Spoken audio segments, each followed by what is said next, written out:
with liquid substance. They have since sent samples to the forensic lab for testing. They are still awaiting the result of that test to determine whether it's petrol as the men claim or it's something else.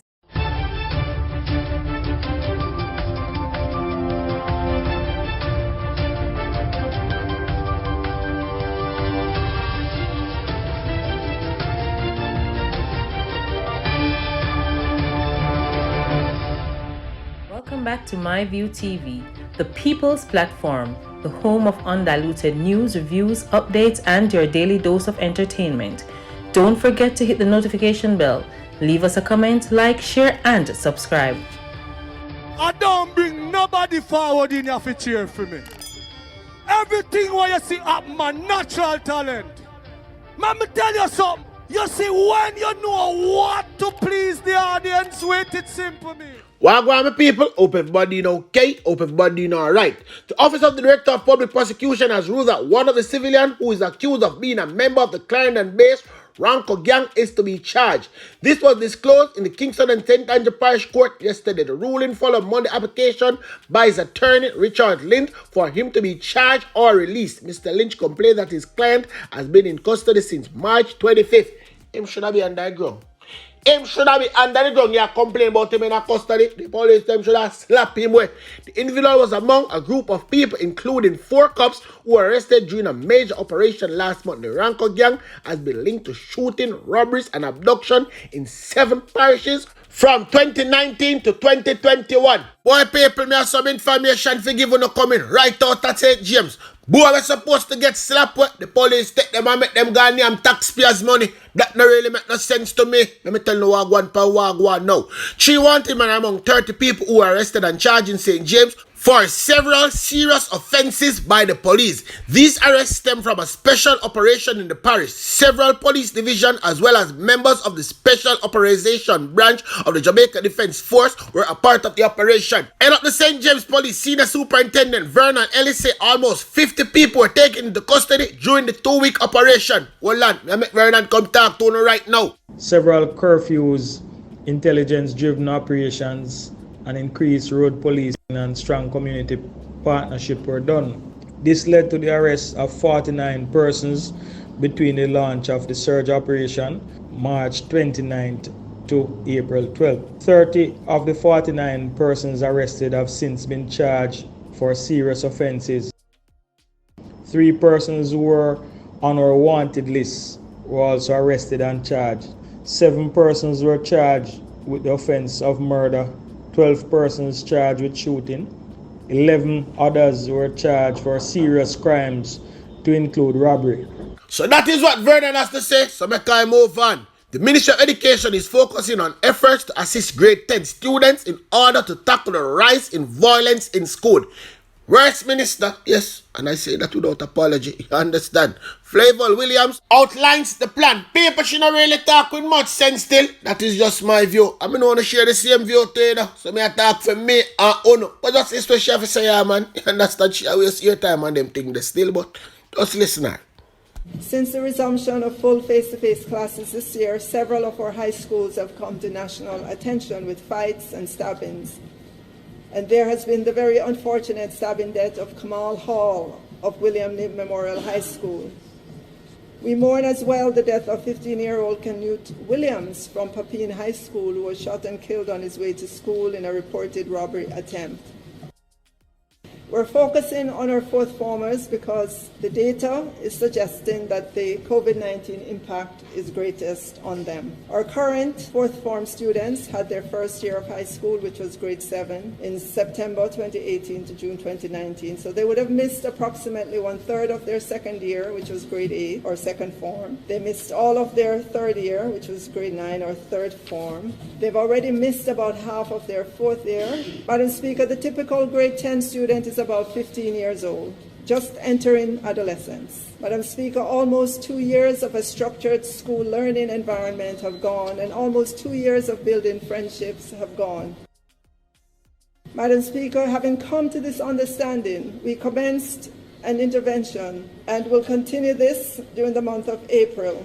Limited academic classes will be held in those 2 weeks. We want to focus on providing psychosocial support to our fourth form students or grade 10 students, primarily to help them through this period. Even while we continue to use measures that include suspension for fights, metal detectors, additional resource officers, Madam Speaker, we recognize that our students need some heavy-duty psychosocial support to begin to see a greater level of socio-emotional intelligence, competencies, and skills that will enable our students to manage their emotions, thus get into that state where they can resolve conflicts without violence.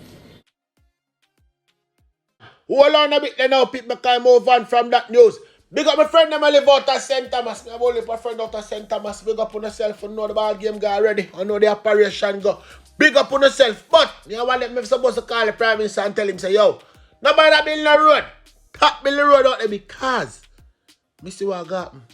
Missy what happen. You just have to drive fast and kill off on yourself out there.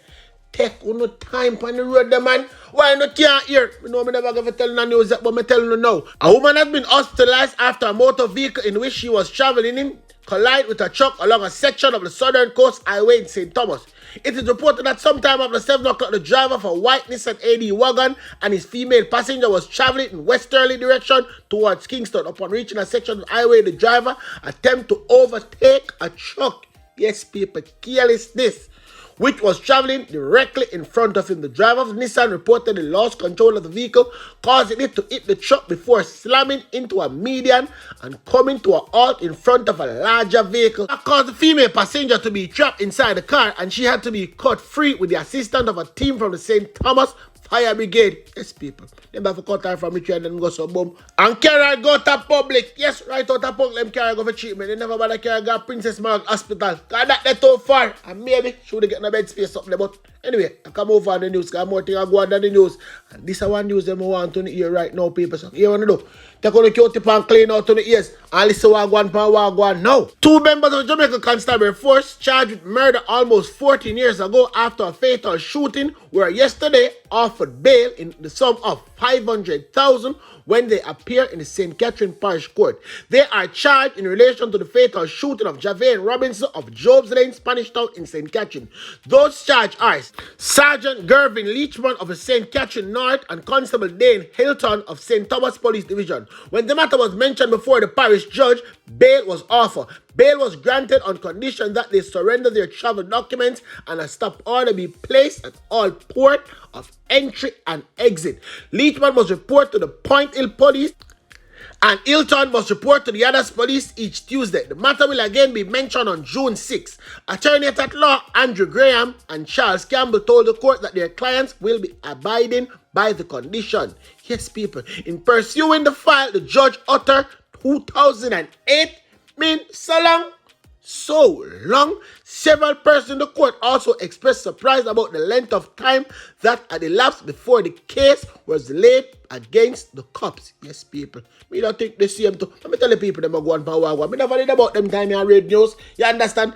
No, we're making people them know Wagwan. Come on, know this is one of the hide from one to you know. The allegation that at about 3:30 p.m. on September 22nd, 2008, police conduct an operation along Jobs Lane, Spanish Town. One bad place that. Yes, people. Round there, sir, I want bad place. No matter good people not come from round there. You have to dig deep through the rubbles to find 1 and 2 good people. Me be honest, you don't know. During the operation, Robinson was allegedly shot and killed by the police when he challenged them. He reported he seized an illegal firearm in the incident. An investigation was launched into the matter on Friday, April 8. The Office of the Director of Public Prosecution ruled that the police be charged with murder. Yes, people. That's why the police them say, well, no, so when you go to court and them look at thing there, you can win your case if you the right to a good statement. Because the police them be big and done them time. Enough of them still done still, you know. So then maybe, just maybe, then the right foolishness for the statement. You understand? Say the man escaping the nearby bushes and them something there. And when them go around, they go look on the scene, no bushes there. You understand? Load concrete. Holy pat up in this then usually right them time there. Since I flip 1 and 2 police start get smart. You understand? But anyway, people, like come and talk to the police them. I want to look up his story more and go into you know. So skip back and relax again and listen. Approximately 20 vehicles were seized by members of the Jamaica Constabulary Force over the weekend for having light features that breaches the Road Traffic Act. Yes, people, over 20. Me make police tell you what I go on now, because I'm not come to make up my story. During the operation, we actually took some 20-odd vehicles off the roadway. We have had some of them examined already and their plates removed for them to be in conformity with what the law requires. Apart from them not being in conformity with the laws, it is really causing some very severe problems. The first thing is that when these lights are installed on the vehicles, they are not installed properly. There is a way which headlights have to be focused, and when other lights are placed on them, they are not focused downwards, they are focused directly on other oncoming motorists and indeed pedestrians who have to use the roadways as well. This is so much so that we have become very concerned, and so we have to treat with them.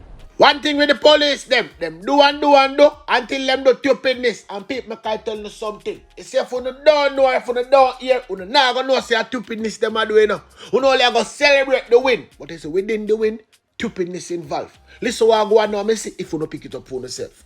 When they accosted the men reported to them that they were fisher folk and they were experiencing difficulty and needed support, and they wanted to be rescued to get back to shore. So the members of the Coast Guard took them aboard their vessel and towed the vessel inland. But after routine processing, it was revealed that the men didn't have the necessary documentation for the vessel. They were then slapped with charges under the Fisheries Act and given station bail. They were also given a May 11 court date. They found some 29 40-gallon containers with liquid substance. They have since sent samples to the forensic lab for testing. They are still awaiting the results of that test to determine whether it's petrol as the men claim or it's something else. Upon further inspection of the vessel, the police noticed that it was customized and had secret compartments. So far they found 141 packets of cocaine, each of them weighing 2 kilos. So those are now being packaged to commence a further investigation by the Narcotics Division. The drugs were labeled and wrapped in black and clear bags. It is believed that the drugs have an estimated street value of over $300 million. However, the police are yet to confirm a final figure. As for the 3 men, they remain out on bail, but when contacted, the police could not confirm whether they will be charged for the illegal drugs. The police do not believe the men are the main players in the drug trade. This is the second major drug bust in a week. As we know that it's the drug, the proceeds from the drug that's fueling the gangs. And as we continue to seek to dismantle the gangs and to seize all the guns and to apprehend all the gunmen, then we believe that these operations and the impact that they will have will ultimately allow us to take away the proceeds that they are using from these illegal activities. Then all this to make no sense to me. Whoever bail them on there, them ghosts get cooked. Said what I said and I mean what I said and me not take it back. I can't believe when you hold them and after and let them go. Then you go search the boat and find the job. Then all of no sense, man. No sense whatsoever. But people, hold on a bit there now.